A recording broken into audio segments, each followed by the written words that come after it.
ओम सहना भवतु सहनौ भुनक्तु सह वीर्यं करवावहै तेजस्विनावधीतमस्तु मा विद्विषावहै। ओम शांति शांति शांति।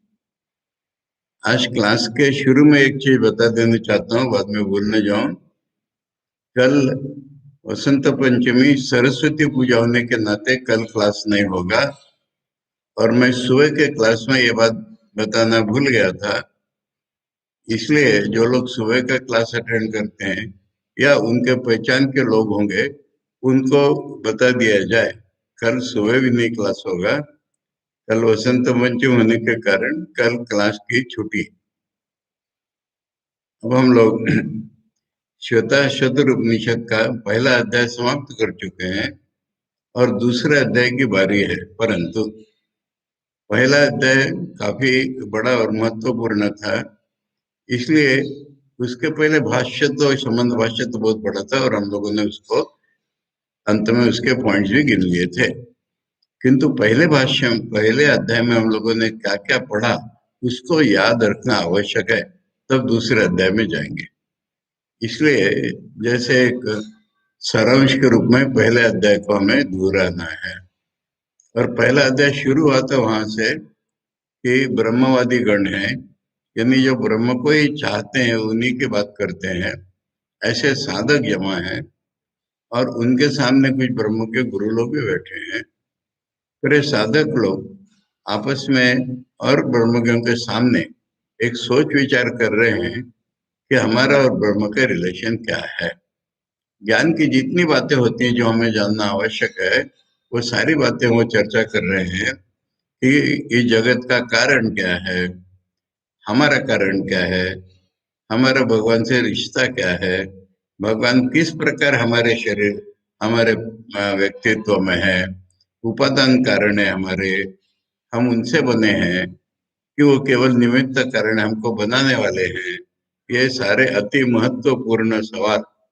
हमारा भगवान से रिश्ता जाने बिना आध्यात्मिक जीवन आगे नहीं बढ़ता। उस दृष्टि से ये सर्वांगीण बातें सोच रहे हैं कि कारण क्या है, कारण दुनिया का कारण क्या है, हमारा कारण क्या है। कारण यानी जहां से हम आए हैं, कारण मैंने क्यों आए ये सब नहीं पूछ रहे, और किस प्रकार का कारण है, क्योंकि दोनों प्रकार के आइडियाज हमारे मन में होती है। भगवान जैसे उदाहरण होते हैं, मकड़ी ने जाला निकाला अपने पेट से, तो भगवान खुद ही इस संसार की मूल वस्तु है। क्योंकि जब हम भगवान को सर्वव्यापी कहते हैं तो ये अर्थ नहीं निकलता क्या भगवान अगर सर्वव्यापी है, लकड़ी में भी है, धातु में भी है, लकड़ी के हर पार्ट में है, टेबल के हर पार्ट में, इस दुनिया में है, तो फिर दुनिया के उपादान कारण हो गए ना भगवान। ये पहली बात। फिर बनाई किसने दुनिया, हमें किसने बनाया? हमें माँ बाप ने बना दिया, तो बहुत ही स्थूल कल्पना हुई, भारत में किसी की नहीं है, साधकों की तो बिल्कुल नहीं होती। ये माँ बाप को समझ में नहीं आती बात दूसरी, पर हम तो जानते हैं। हम माँ बाप को अत्यधिक जब आसक्त हो जाते हैं तो ये हमें बात याद रखनी है कि हम माँ बाप के टुकड़े नहीं है। कहने दो लोगों को, पेट का टुकड़ा, कलेजे का टुकड़ा, हम स्वतंत्र जीव हैं। तो हमें वास्तव में इस दुनिया में लाया कौन है, और हमारा शरीर किसने दिया है, शरीर कैसे बना है हमारा? शरीर का अर्थ है शरीर नहीं होता, शरीर के साथ हमारी इंद्रिया, हमारा मन, ये सब होता है। तो इसलिए हम जिसे अपना व्यक्तित्व तो कहते हैं, हम कहते हैं, उसी को हम शरीर कह रहे हैं यहाँ पर, कि वो किसने कहाँ से आया है हमारा। तो ये उपादान कारण है ना, निमित्त कारण है दुनिया के और हमारे। ये दोनों बातें सोचनी है हमको। और फिर हमें दुनिया का उपादान कारण क्या है, दुनिया का निमित्त कारण है।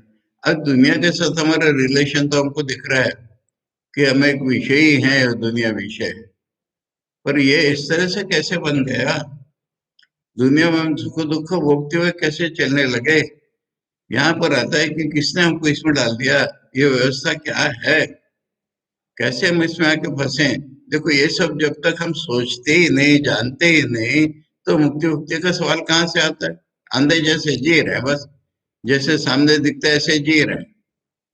एक बैल है और उसकी आंखें बांध दी जाती है और उसको तेल की कोल से जोड़ा जाता है, और वो तो गोल को उसके सामने शायद गाजर वाजर कुछ लटका भी दिए जाते हैं, तो वो तो गोल गोल गोल गोल घूमता ही रहता है।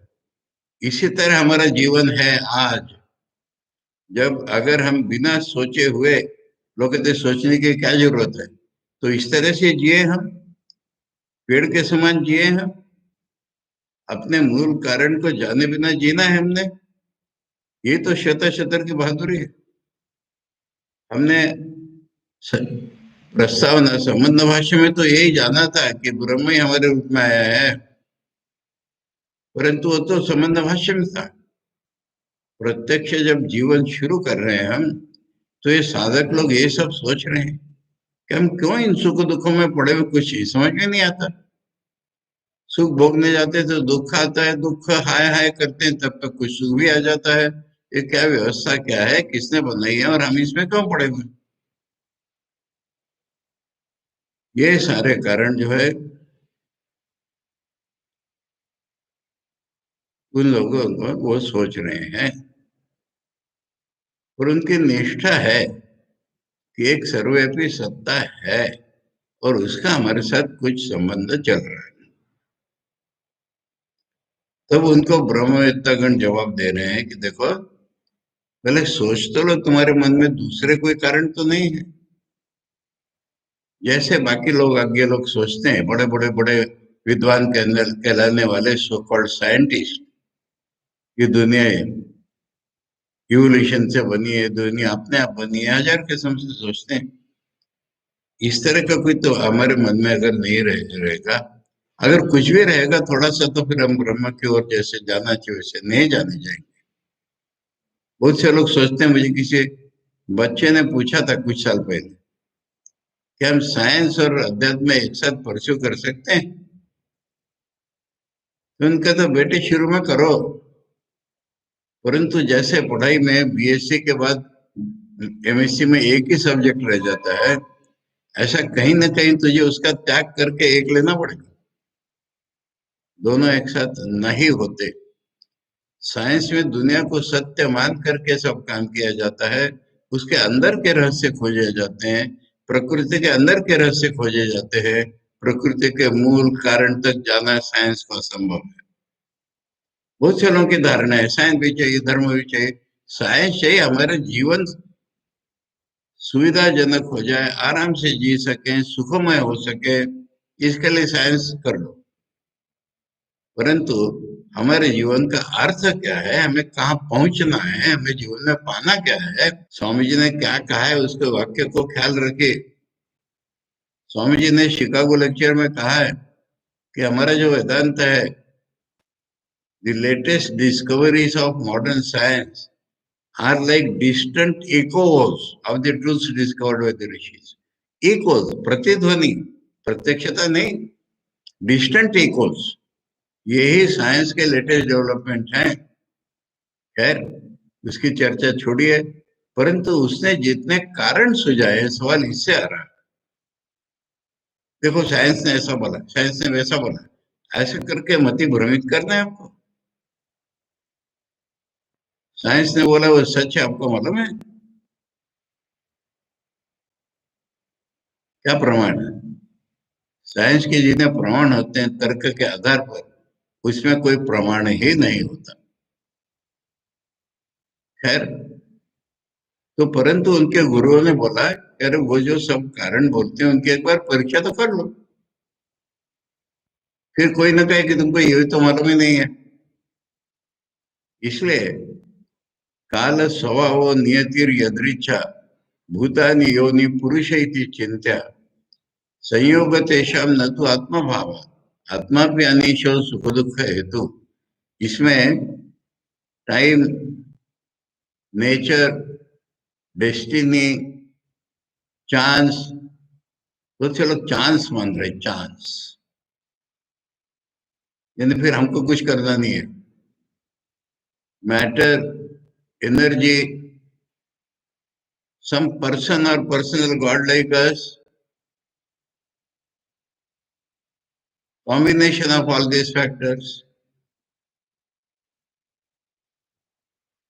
और हम खुद इसमें से कोई भी संपूर्ण जगत को बनाने में, शासन करने में समर्थ नहीं है, बनाने में ही समर्थ नहीं। अब ये जो हम बुद्धि के आधार पर सोच रहे हैं, और बुद्धि का ये काम ही है कि अगर कोई गलत चीज है तो उसको हटा देना मन से, उसको नहीं मानना मन से, ये हमारे बुद्धि का काम है। अब इसमें हो रहा क्या कि ये तो सब हटा दिए, जितने संभाव्य थियरीज हैं दुनिया के बारे में सभी हमारे मन ने, बुद्धि ने हटा दी। और उसके साथ बुद्धि को एक और ख्याल में आया कि अब मेरा कार्य क्या है, क्या सच है, ये मैं कैसे बताऊं। तो फिर और कोई रह नहीं गया हमारे पास, एक साधन केंद्र रह गया, और वो है ध्यान। ध्यान माने चीजों के अंदर घुसना, अपने स्वरूप के अंदर जा करके उसकी खोज करना।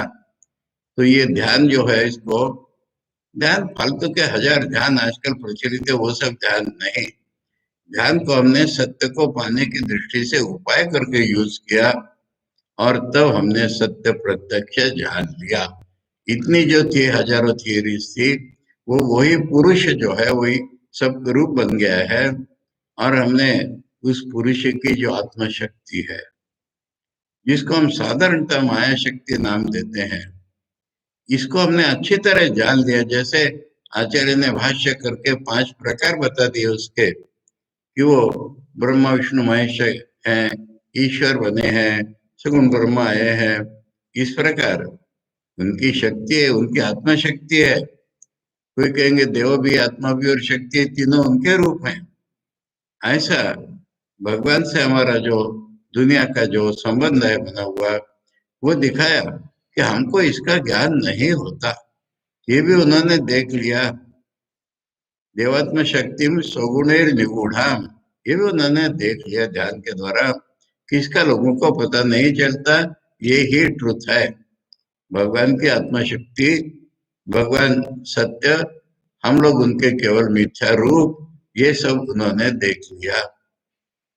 अब अगला जो इम्पोर्टेंट सवाल है, उतना ही इम्पोर्टेंट सवाल है कि ये जो भगवान की माया शक्ति कहलाई, ये हमें कैसे नचा रही है। हमारी कल्पना भी नहीं रहती। हम जिस चीज को कहते मैं कर पाऊंगा, वो कर पाऊंगा, हमको नचा रही है। मैं ये नहीं कर पाऊंगा, मैं वो नहीं कर पाऊंगा, हमको नचा रही है। हमको सुख होता है, सुख में आसक्त हो जाते हैं, वो नचाना है।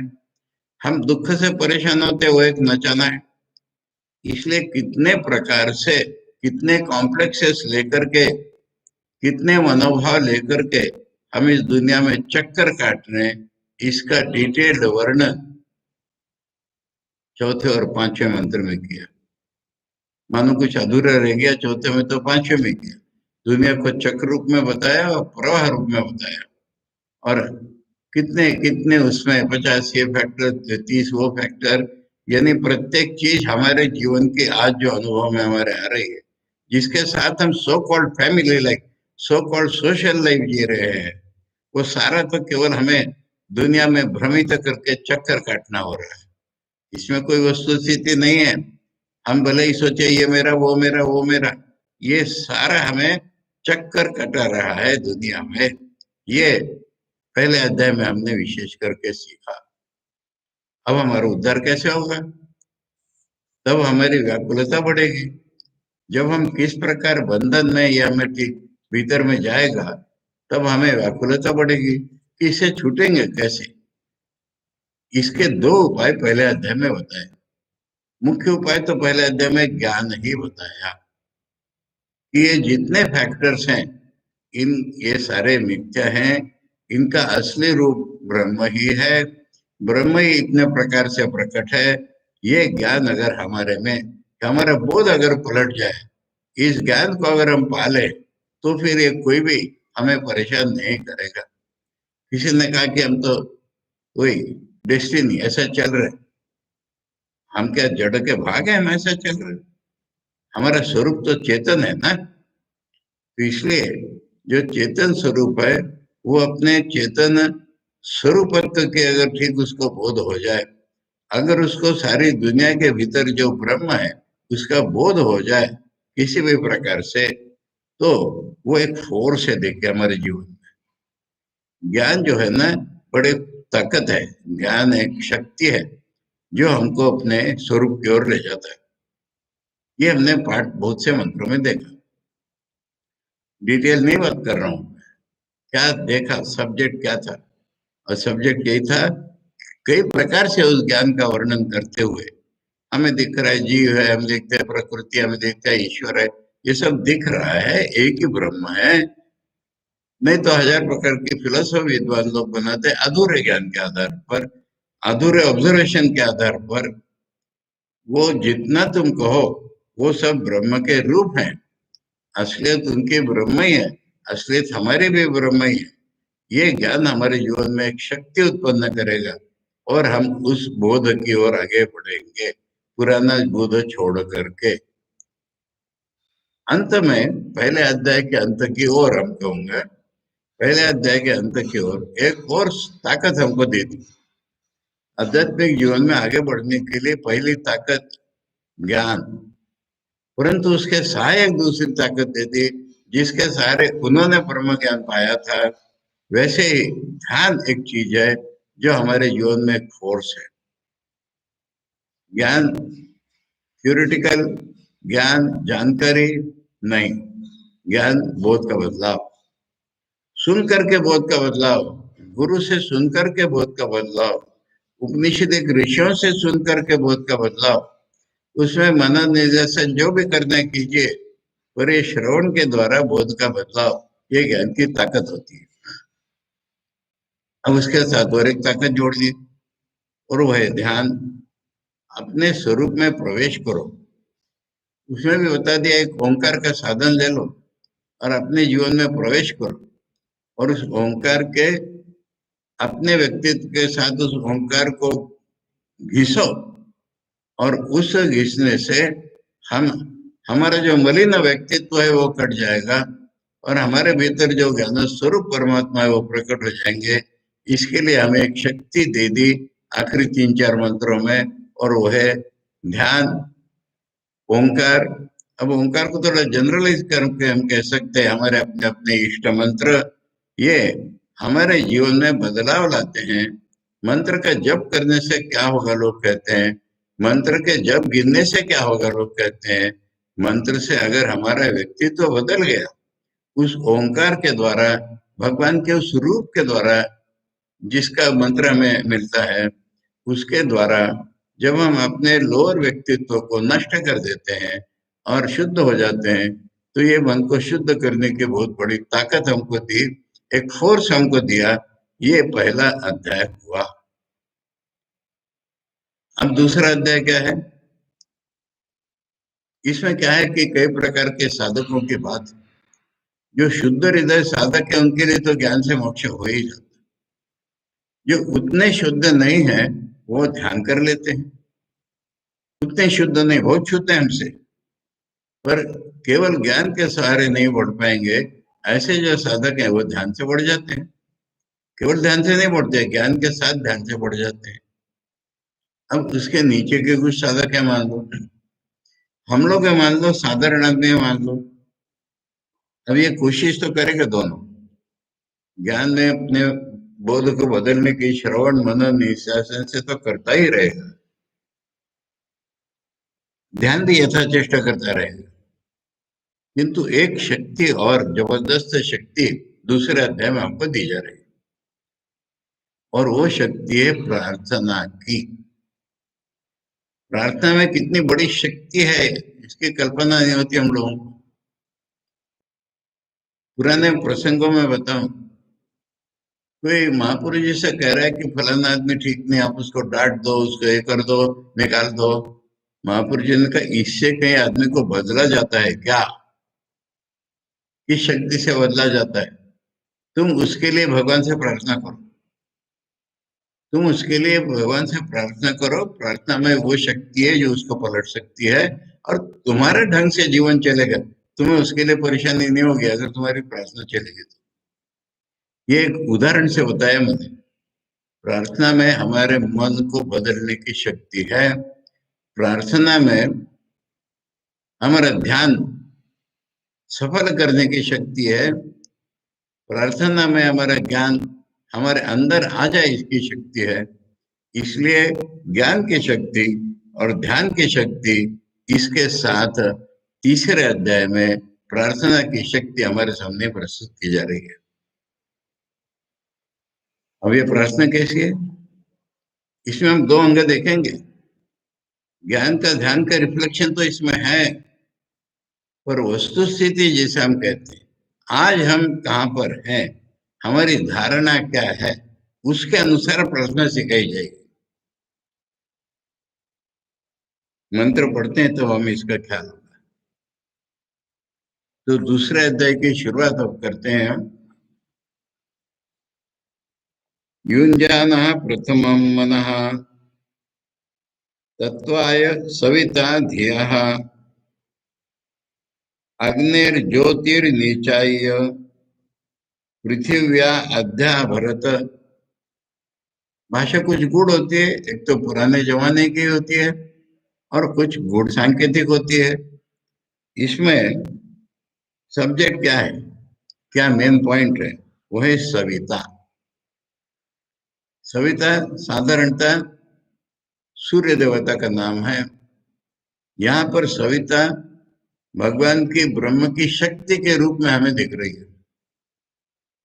शुरू में कई लोगों का, मेजोरिटी का बोलो, भगवान की धारणा यही होती है कि उनके पास बहुत शक्ति है, वो हमें ऊपर उठा सकते हैं, दुनिया में कुछ भी बदलाव ला सकते हैं।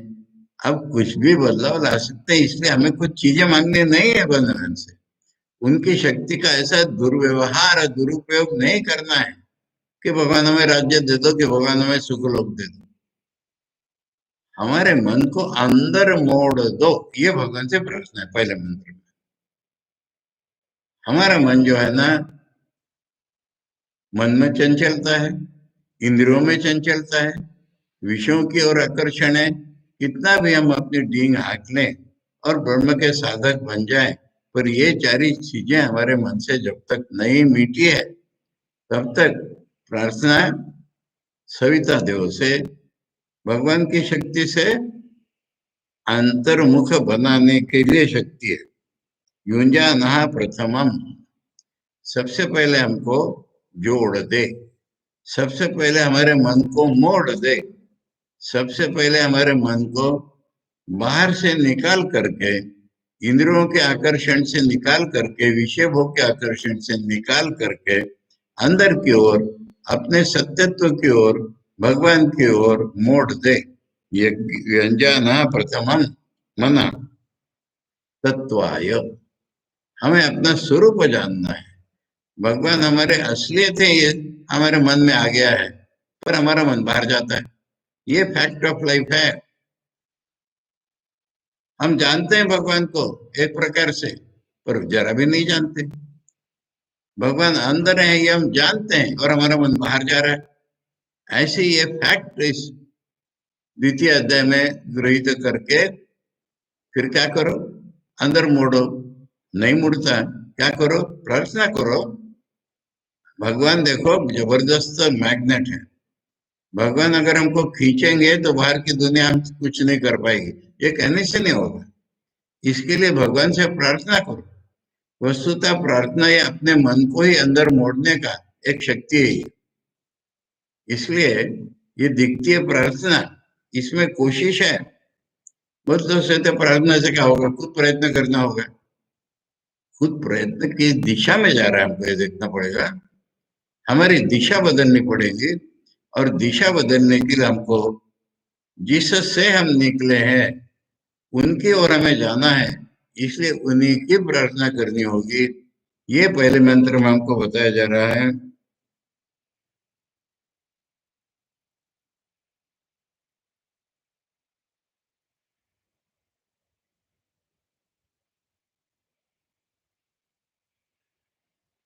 अग्निर ज्योति, अग्निर ज्योति माने हमारी बिजली, इलेक्ट्रिक लाइट, सूर्य, सूर्य देवता के रूप में नहीं, सूर्य से जो प्रकाश मिल रहा है, इस सबको कह रहे अग्नि की ज्योति। यानी हमको बाहर की दुनिया दिखाने वाली ज्योति, ये अग्नि की ज्योति। इस धरती पर जो ज्योति हमको बाहर की दुनिया दिखाती है, वो ज्योति, उसमें से मन समेट लेना पड़ेगा। बाहर हमें नहीं रहना है, ये जानना पड़ेगा। नीचाई माने उसमें से निकाल करके पृथ्वी अध्यावरत, आदि आवर्त, पृथ्वी पर हमारा जो जीवन चल रहा है, इससे ऊपर उठा करके हमें भीतर की ओर ले जाए, ये प्रार्थना है पहले मंत्र में। इतनी महत्व की हमारे फैक्चुअल लाइफ को देख करके कि हमें सब पता है कि भगवान कहाँ होते, अंदर होते, और बात करने से फायदा नहीं। भगवान अंदर होते हैं और हम जा रहे हैं बाहर। भगवान अंदर होते हैं, दुनिया में खींच रहे बाहर। और ये जितनी ज्योति हमारे जीवन में, जितना ज्ञान है हमारे में, वो तो सब बाहर की दुनिया का ज्ञान हो रहा है। उससे तो हम बाहर और खींचे चले जा रहे हैं। तो हे सविता, दिया मैंने हमारी बुद्धि, हमारा बोध है, हमारी बुद्धि है, और ये हमारे मन को रियलिटी की ओर ले जाए।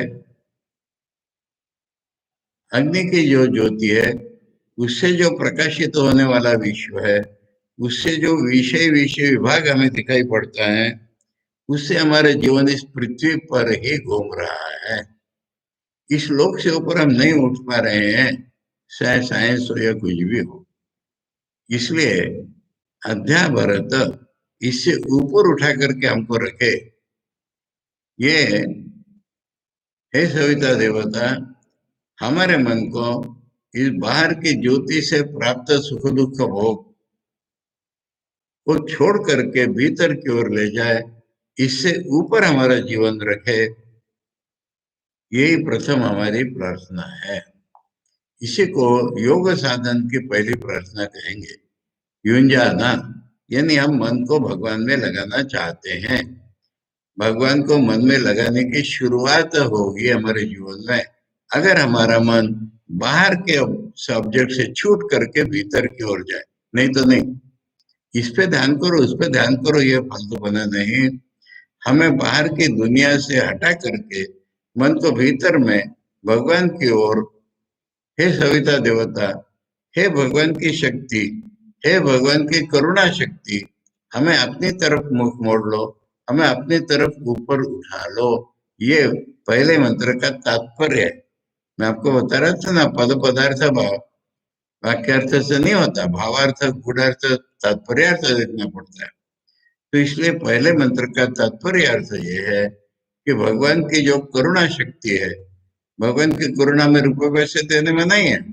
भगवान की करुणा है, हमारा मन जो है बाहर की दुनिया में न जा करके, इतना महत्व का, इतना गूढ़ अर्थ, इसके लिए पहले अध्याय का पूरा रिवीजन हम लोगों ने आज किया कि ये गूढ़ अर्थ है दूसरे अध्याय के पहले मंत्र में। नहीं तो खाली ये प्रार्थना हो रही है ऐसी नहीं है वो। हे सविता देवता, हे भगवान की करुणामय शक्ति, हमें इस तरह से योग में हम लगना चाहते हैं, यूं जाना प्रथम। तो हमारे अग्नि की ज्योति से, दुनियावी लाइट से हमें जो विषय विषय विभाग देख करके हम उसमें आकर्षित होते हैं, और इस दुनिया की सतह पर ही हमारा बोध रह जाता है, उससे ऊपर उठा करके हमको भीतर की ओर मोड़ दे। ये पहली प्रश्न है। देखिए आचार्य भाष्य क्या कहता है यहाँ पर।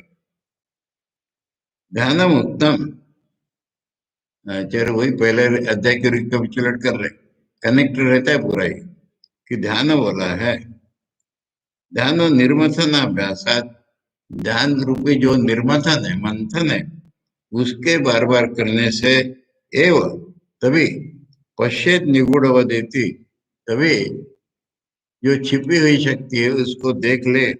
परमात्मा दर्शन उपाय न ध्यान मुक्तम परमात्मा दर्शन उपाय। परमात्मा के दर्शन के उपाय रूप में ध्यान को बताया है। इदानीम अब तद अपेक्षित साधन वेदनार्थ, ध्यान करने जाओ तो और एक साधन की जरूरत है, अपेक्षा है, वो बताने के लिए द्वितीय अध्याय आरभ्य थे। ज्ञान प्राप्त करो, ध्यान करो, ये बोल दिया, पर वो ध्यान करने में समर्थ होने के लिए कुछ चीजों की आवश्यकता है, वो द्वितीय अध्याय में बताई जा रही है। तत्र प्रथमम तत्सिद्ध्यर्थम सवितारम आशास्ते, इसलिए ध्यान सफलता के लिए सबसे पहले सविता की प्रार्थना की जा रही है।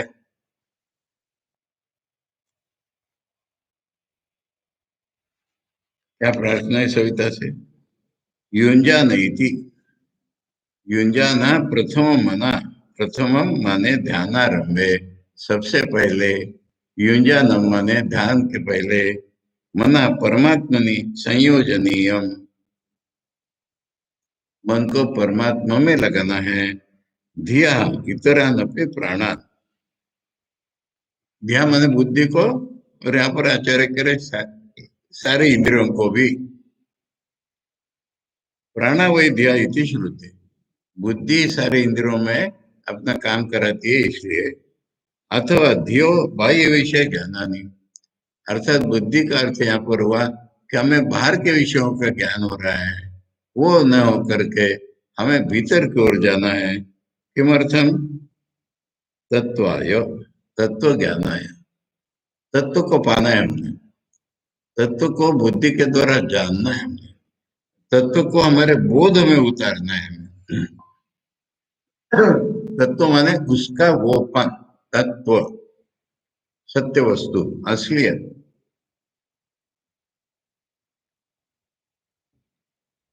तत्वाय माने तत्व को, तत्व के लिए माने तत्व को जानने के लिए। सविता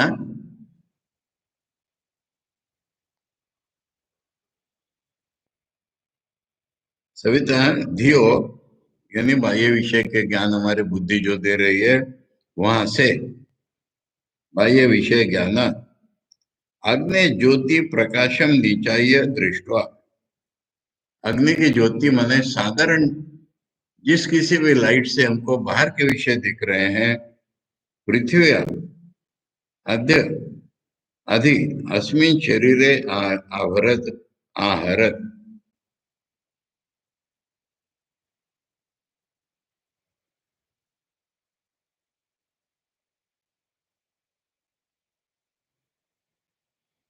घी का अर्थ प्राण, एक बार बताया उन्होंने, सभी इंद्रियों में है वो। दूसरी बार कहते धी माने बाहर के विषयों का जो ज्ञान है, वो धी हमारी। ये तो उत्तम भवती, तो मतलब क्या हुआ? ज्ञाने प्रवृत्त से मम मनो बाह्य विषय ज्ञान उपसंहृत्य परमात्मनि एवं संयोजयितु, कि बाह्य ज्ञान में हम जाना चाहते हैं, ज्ञान चाहते हैं, पर मन हमारा बाह्य विषयों में खींच ले जाता है, उसको वहां से समेट करके परमात्मा में ही लगा दिया जाए।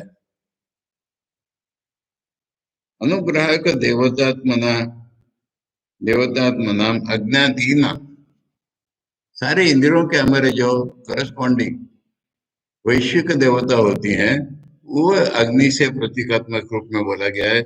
यह सर्व वस्तु प्रकाशनम, माने लाइट हमको आंखों को दिखाएगा, दिशाएं देवता है हमारे कानों को सुनने देंगी, ऐसे जो बाहर के देवता हमारे इंद्रियों को कंट्रोल कर रहे हैं, वो सभी का अंतर्भाव मान लिया जाए। तत्सर्वम अस्मद वागादिशु, वाणी हमारी संपादये, वो ऐसा पूरा कर दे सविता, यद प्रसादात अवाप्यते योग इत्यर्थ, उसकी कृपा से हमको योग प्राप्त होगा। अग्नि शब्द इतर इतरा साम अपने अनुग्रह का देवता नाम उपलक्षणार्थ, इसलिए अग्नि से प्रकाश, उसी तरह से हमारे शब्द स्पर्श रूप रस गंध के लिए जो भी देवताएं काम करती हैं, ब्रह्म का प्रकाश अलग अलग तरह से, उन सबसे प्रार्थना है कि हमारा मन अगर कुछ पाना चाहता है तो बाहर न जा करके भीतर में अपने स्वरूप की ओर मुड़ जाए। युक्तेन मनसा वयम देवस्य सवितुस्सवे सुवर्गेयाय शक्त्या।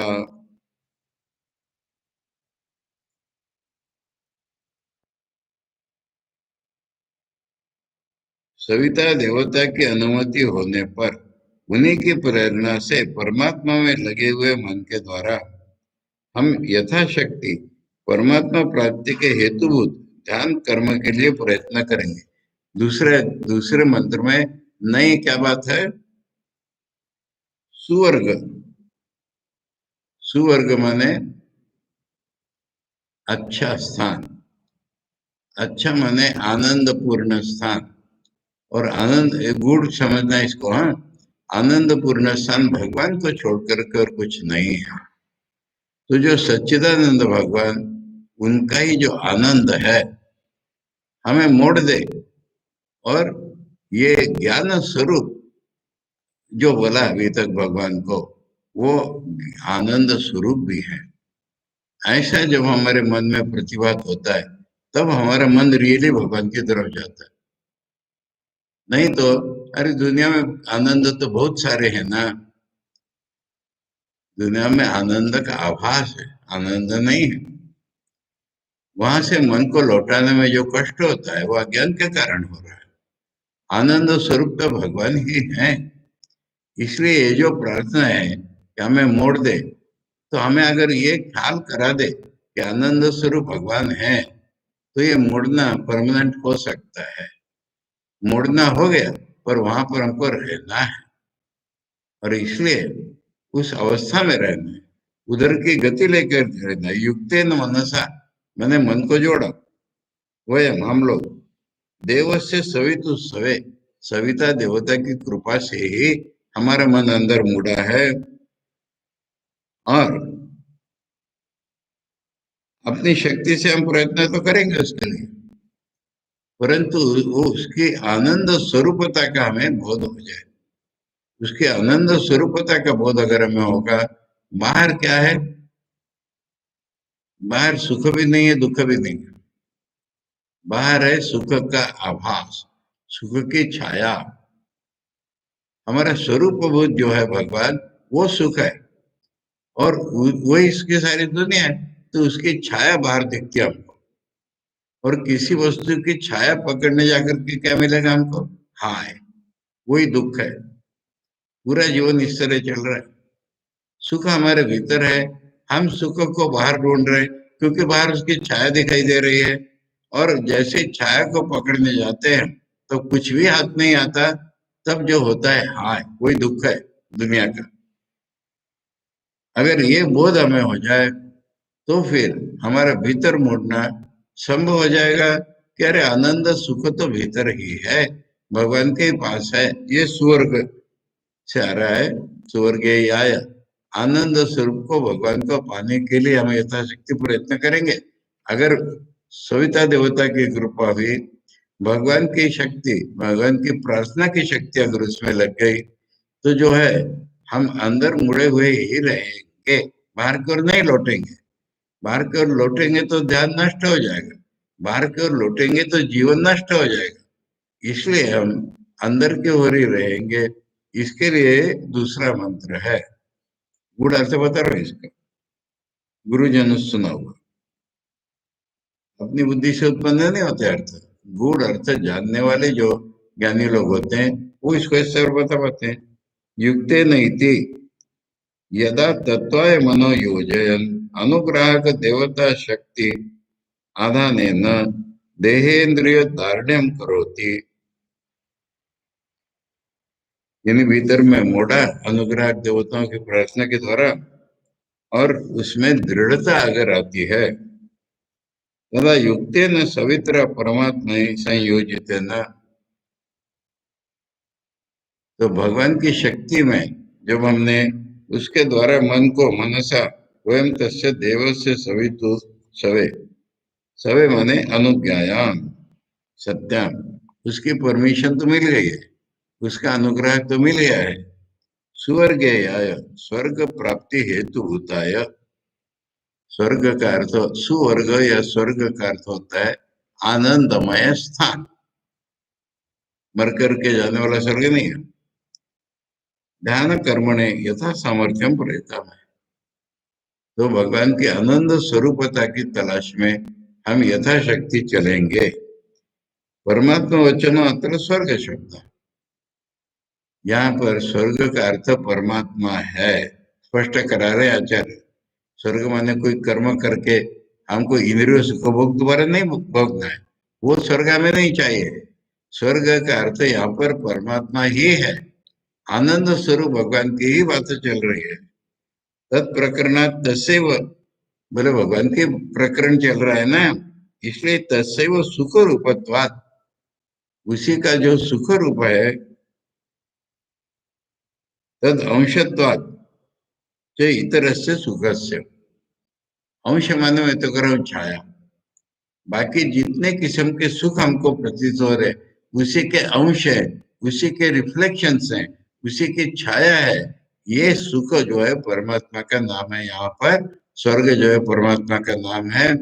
इस तरह से इसका गूढ़ अर्थ आचार्य ने हमको बताया। तथा च श्रुति एतस्यैव आनंदस्य अन्यानि भूतानि मात्रम् उपजीवन्ति, गुरुदेव ने बताया यही जो आनंद है ना, इसी के कणा मात्र से, रिफ्लेक्शन से, छाया मात्र से ये दुनिया चल रही पूरी। लोगों के जीवन में जो सुख प्रतीत होता है, ये अच्छा लगा वो अच्छा लगा, वो उसी की छाया कण मात्र होते हैं, उसी का असली सुख है। ये दो मंत्र हमने पढ़े। फिर अगला मंत्र क्या आएगा? युक्त्वाय मनसा देवान, बहुत हो गया ना। पहला अध्याय रिवाइज करके पहले दो मंत्रों का सार ग्रहण किया, नाते कोई क्लास नहीं होगा। ओम सहना भवतु, सहनौ भुनक्तु, सह वीर्यं करवावहै, तेजस्विनावधीतमस्तु मा विद्विषावहै। ओम शांति शांति शांति। हरि ओम तत्सत। श्री राम कृष्णार्पणमस्तु।